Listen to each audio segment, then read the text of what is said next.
j'espère que vous allez bien. Alors aujourd'hui on se retrouve dans une vidéo qui va être une vidéo qui va parler exclusivement de bouffe. Vous m'avez demandé beaucoup par rapport à mes snaps en fait, des recettes, la façon dont je faisais mes menus, mon budget, la façon dont j'économise, dont je fais mes courses, enfin tout ce genre de choses. Et je me suis dit que ça pouvait faire un super bon sujet effectivement.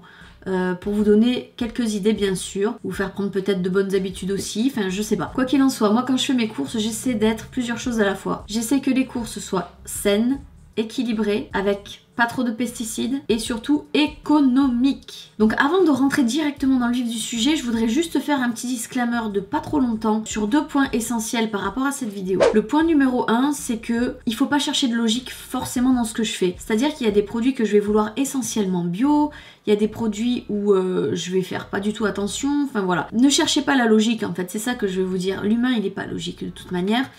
On est complètement en opposition en permanence, en contradiction. Je fonctionne avec un petit peu de mes connaissances et de mes recherches personnelles certes, mais je fonctionne aussi pas mal au feeling, donc si demain j'ai envie d'acheter un produit qui est tout à fait crado pour la santé, je le ferai en toute conscience. Donc voilà, si jamais par rapport à tout ce que je vous dis, vous n'y voyez pas de la cohérence tout le temps ou tout le long, au moins vous êtes avertis, moi je suis une fille comme ça. Et autre chose, c'est que moi j'ai pas un régime, j'ai pas une étiquette de régime alimentaire, vous voyez, j'ai pas envie de me retrouver en bras de fer avec les omnivores, les végétariens, les végétaliens, les frugivores, les... je sais pas. J'ai une façon de manger qui parfois va avoir des tendances végétaliennes, parfois va avoir des tendances végétariennes.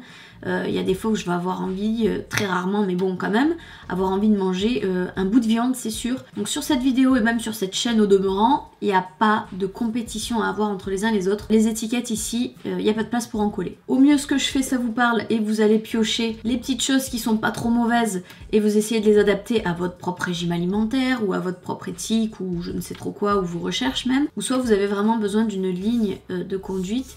Et pour ça, il vous faut un exemple. Donc voilà, je vous montre comment est-ce que moi je fonctionne.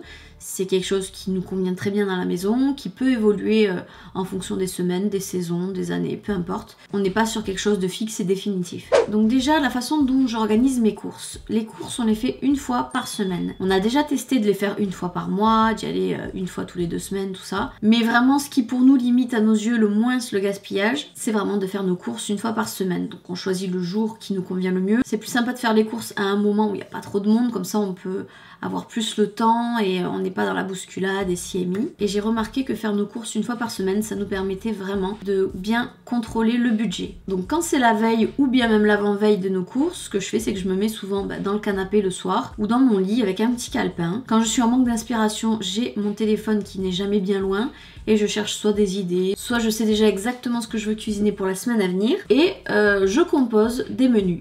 Un menu pour le midi et un menu pour le soir à chaque fois, allant du lundi je sais pas moi, au vendredi admettons, sachant qu'il me reste toujours des petites choses de la semaine et qu'en général j'utilise durant le week-end et ainsi de suite et ainsi de suite. Mes menus, il faut aussi savoir une chose et c'est quelque chose qui me permet de manger bien en fait, c'est qu'ils sont minimalistes. Alors attention, j'adore cuisiner, c'est vraiment une passion la cuisine chez moi, cuisine, pâtisserie, tout ça, mais c'est vrai que j'aime bien me réserver ça pour les occasions ou pour quand on reçoit quelqu'un, ce qui n'arrive jamais. Du coup oui voilà, pour la semaine, ça va vite, enfin on est pressé, on veut bien manger mais on veut pas que ça prenne un temps infini et les choses les plus simples sont souvent les meilleures. Donc voilà, on fonctionne un peu comme ça pour la semaine. Les week-ends aussi, si on a envie de se faire un plaisir, un plat un petit peu hors du commun, on va se le faire quoi, on va pas s'en priver vu qu'on reçoit jamais.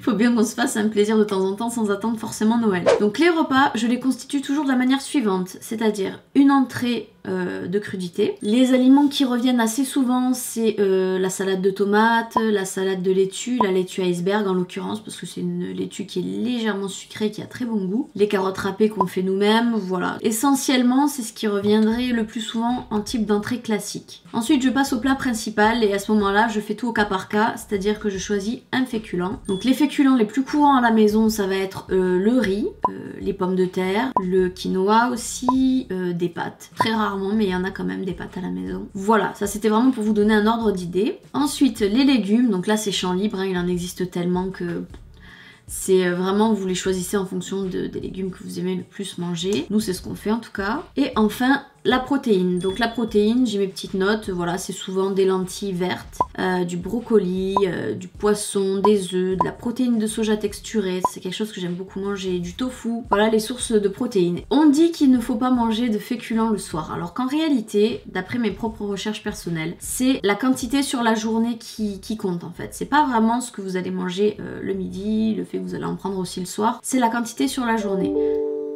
Et c'est à partir de ce moment-là que vous pouvez vous permettre d'en prendre matin et soir. Donc après, une fois que les menus sont faits, je rajoute tous les petits essentiels, tous les petits à côté, l'eau, des compotes, des desserts, du PQ, enfin voilà, ce genre de choses. Après, alors, où est-ce que je vais faire mes courses? On va dire que j'ai la chance d'habiter dans une zone où j'ai un peu de tout à côté. J'ai un très grand Carrefour, qui juste à côté a un magasin bio, qui juste à côté a un Picard. Donc c'est vrai que j'aime bien aller dans les trois, voire même dans les deux, parce que Carrefour et magasin bio en général ça me suffit largement. Donc qu'est-ce que j'achète chez l'un et chez l'autre? Alors comme la majorité des Français, j'ai pas encore les moyens d'acheter absolument tout bio. Donc j'ai une liste que je me suis constituée moi-même chez moi qui regroupe tous les produits qui sont les plus contaminés et qu'il vaut mieux acheter biologique. Et de l'autre côté, la liste de tous les aliments qui sont très peu contaminés et qui n'a pas besoin d'acheter biologique. Donc c'est vrai que le bio, ça fait un peu débat. Il y a le clan de ceux qui disent que le bio c'est vraiment le mieux, le pas du tout contaminé et compagnie, qu'il faut manger bio. Et il y a aussi le clan de ceux qui disent que les terres c'est toutes les mêmes et que quoi qu'il en soit elles sont quand même contaminées et que ça sert strictement à rien d'acheter bio, c'est la même chose. Moi je pense pas.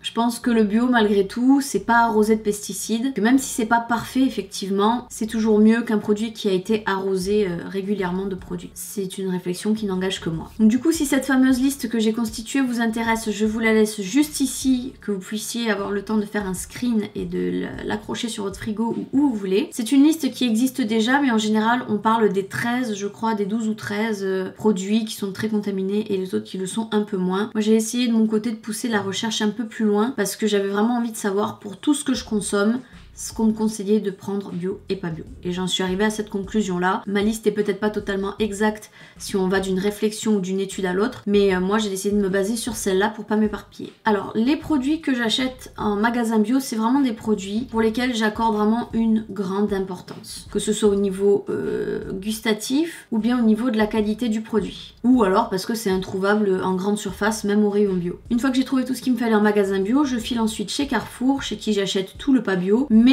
aussi du bio, parce qu'il y a du bio pour lequel je suis quand même un peu moins regardante et ce genre de choses là j'aime bien l'acheter directement à Carrefour bio, ça suffit à mes exigences. J'achète aussi pas mal de légumes surgelés parce que déjà d'un point de vue gaspillage je trouve ça très intéressant, vous avez quasiment pas de perte, mais également parce que selon mes sources encore et toujours, je me base sur quelques études que j'ai moi-même trouvées sur internet. Après, vrai ou faux, je sais pas, mais bon, moi je me base là-dessus pour vous dire ce que je vais vous dire. Les légumes qui sont surgelés, en général, ont été surgelés dans les 30 minutes après leur récolte et nettoyage. Tandis qu'un légume que vous allez avoir en étalage va être coupé trop tôt s'il vient de loin, va avoir fait du voyage, va rester en étalage X jours, je ne sais pas. Et donc il va se fatiguer, il va plus être aussi nourrissant qu'il aurait pu l'être que s'il avait été plus frais. Et c'est vrai que la surgélation préserve en tout cas une partie de ces nutriments. Après tout dépend encore une fois de la façon dont vous allez cuire vos légumes. D'un point de vue vitamines,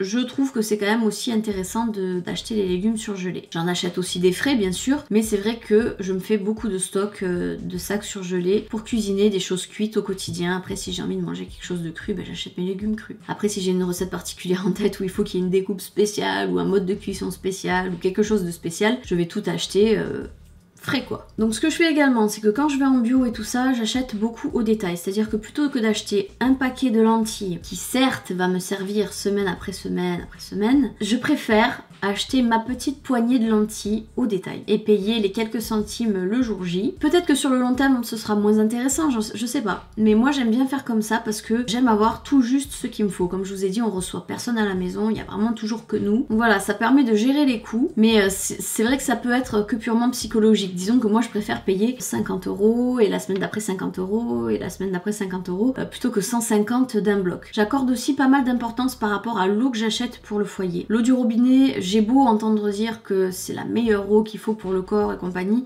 j'y crois pas. Clairement, j'arrive pas à l'avaler, ça je n'y crois pas. Du coup, toujours par rapport à des petites recherches sur la meilleure eau qui serait à consommer, pour l'instant, n'ayant pas d'autonom qui fait partie des meilleures eaux pour la consommation humaine, je m'oriente sur la Mont Blanc. Voilà, c'est peut-être un chouïa plus cher, mais les économies que je fais d'un côté, je les réinvestis dans les produits qui me tiennent à cœur de l'autre. Quoi qu'il en soit, voilà, ça équilibre la balance. Et comme vous le voyez, par rapport aussi à la liste des ingrédients qu'il faut acheter bio, qu'il faut acheter pas bio, théoriquement, ça vous permet de consommer bien. Et pour pas trop cher finalement, parce que vous allez le voir de toute façon dans les images, parce que j'en arrive alimentairement parlant à des factures de 60, peut-être un peu plus de 60 € par semaine. Pour 4, je considère que c'est quand même assez raisonnable et je pense que j'ai absolument tout abordé. Voilà. Donc du coup, maintenant, si vous-même vous avez des petites astuces pour vous faire vos menus, pour faire vos courses, pour faire des économies, pour manger plus sainement, etc., je vous propose de nous laisser tout ça en commentaire, de façon à ce que ça profite à qui voudra. Moi, je vous laisse aussi à disposition tous mes réseaux sociaux. On se fait un gros bisou et on se dit à bientôt dans une prochaine vidéo.